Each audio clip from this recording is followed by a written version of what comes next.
Bien, continuamos. En este caso vamos a desarrollar un ejercicio en donde vamos a tener potencias pares de cosecante.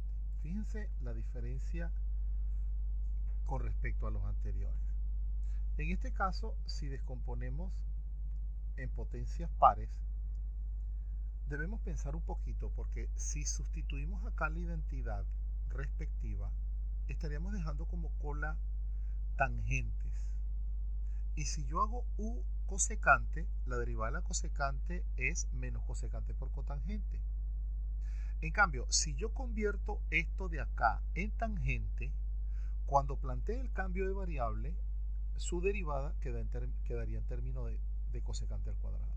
Eso me indica que lo más conveniente es aplicar la identidad a esta potencia. Apliquemos la identidad, sería cotangente al cuadrado de x más 1.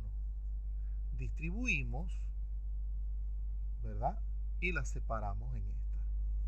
Ahora, si hacemos u igual a cotangente, como les dije hace rato, efectivamente la derivada de la cotangente sería menos cosecante al cuadrado y lo compensaría el menos diferencial de u. Y esta sería notable, porque la derivada de la menos cotangente sería cosecante cuadrado.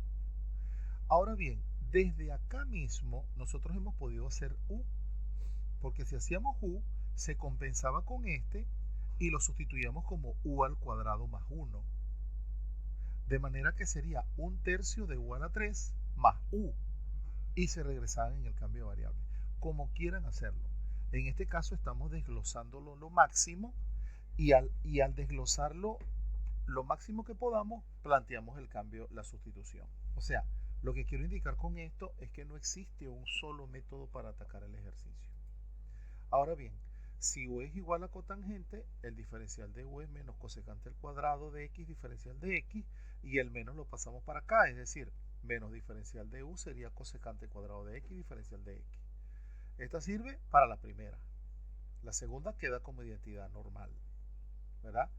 Entonces sería u al cuadrado y cosecante cuadrado de x diferencial de x lo compensa menos diferencial de u, más la antiderivada de la cosecante al cuadrado.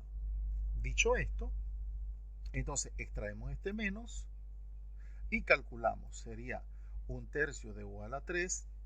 Entonces, ¿quién sería la antiderivada de cosecante cuadrado? Por las propiedades que ya vimos en el primer video de esta sección, sería menos cotangente de x, perdón.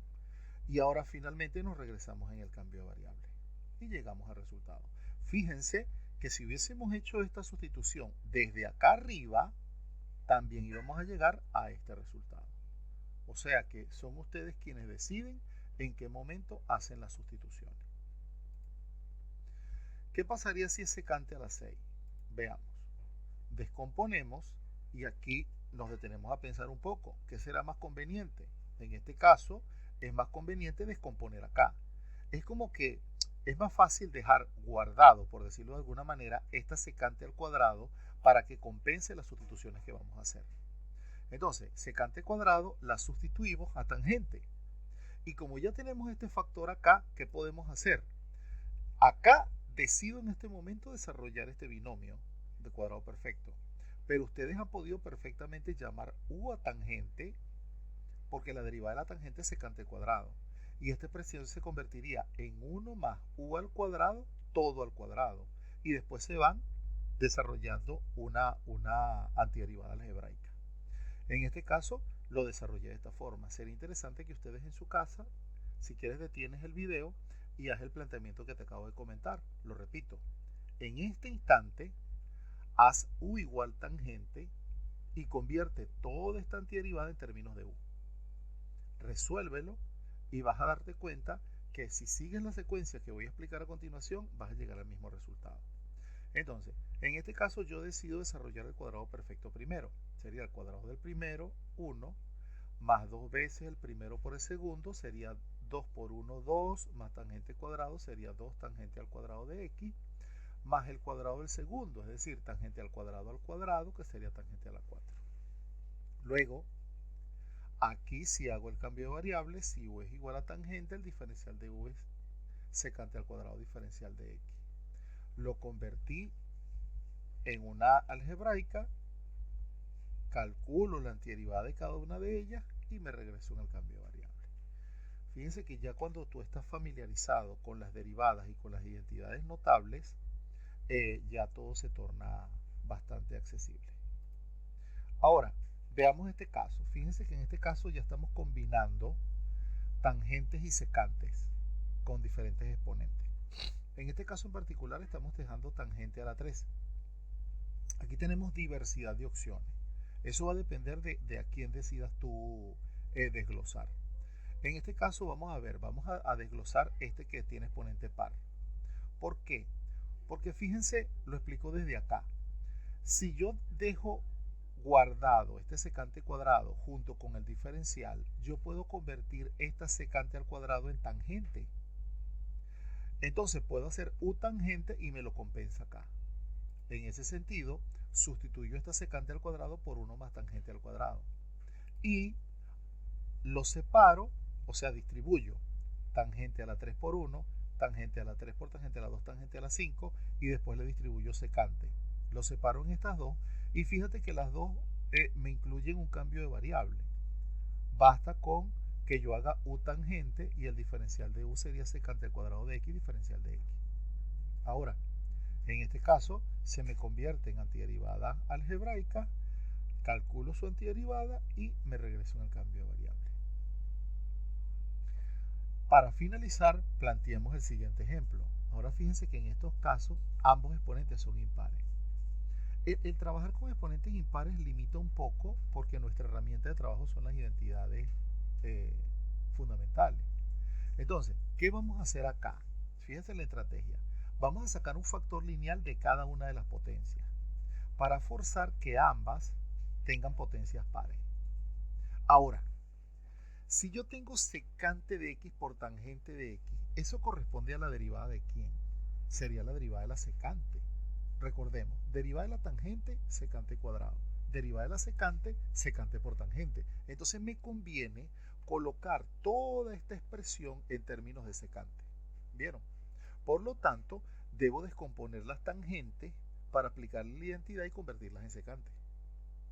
Ahora, ¿qué sería tangente cuadrado? Sería secante cuadrado menos 1. Si quieren, hacemos el cambio de variable desde acá o desarrollamos el binomio cuadrado perfecto. En este caso lo voy a desarrollar, sería cuadrado del primero, que es secante al cuadrado, menos 2 por secante cuadrado por 1, 2 secante al cuadrado de x, más 1 al cuadrado, que es 1. Y aquí tenemos secante a la 4 por secante por tangente. En este caso voy a hacer el cambio de variable. Si u es igual a secante, el diferencial de u sería secante por tangente. Fíjate lo interesante. Ya lo tengo aquí guardado. Quiere decir que todo esto lo compensa u, y esto sería u a la 4, u a la 2, u a la 4. ¿Lo ven? Y ya de aquí en adelante ustedes saben cómo resolver. Distribuyo esto u a la 4 con cada una de las potencias, ¿verdad? Calculo la antiderivada y me regreso en el cambio de variable, que fue u igual secante.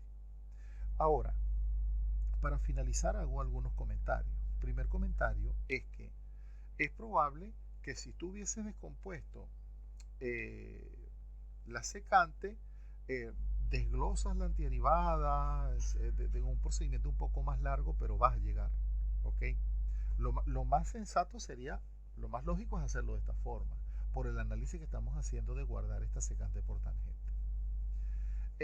Otro comentario es que puede ser que si te vas por caminos diferentes, el resultado final aparentemente sea diferente.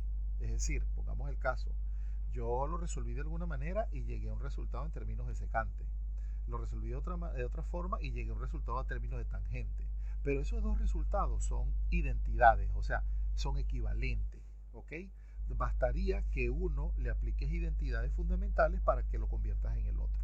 Es decir, nosotros siempre vamos a llegar a la misma antiderivada. Si tiene apariencias diferentes, porque viene dado en términos de funciones trigonométricas diferentes, es porque nos fuimos por caminos separados, pero debemos tener la certeza de que el resultado es único. Lo que va a diferir en todo caso es una constante, pero como acá estamos hablando de la constante genérica, todo va bien, ¿ok? Y el último comentario es que hemos nos hemos paseado por varias situaciones, pero hay algunos casos que quedan inconclusos. Por ejemplo, en este caso desarrollamos donde la tangente es impar y donde la secante es par. Pero hay un caso en donde la secante es impar, ¿verdad? Y la tangente impar, y la tangente par, en donde quedan inconclusos.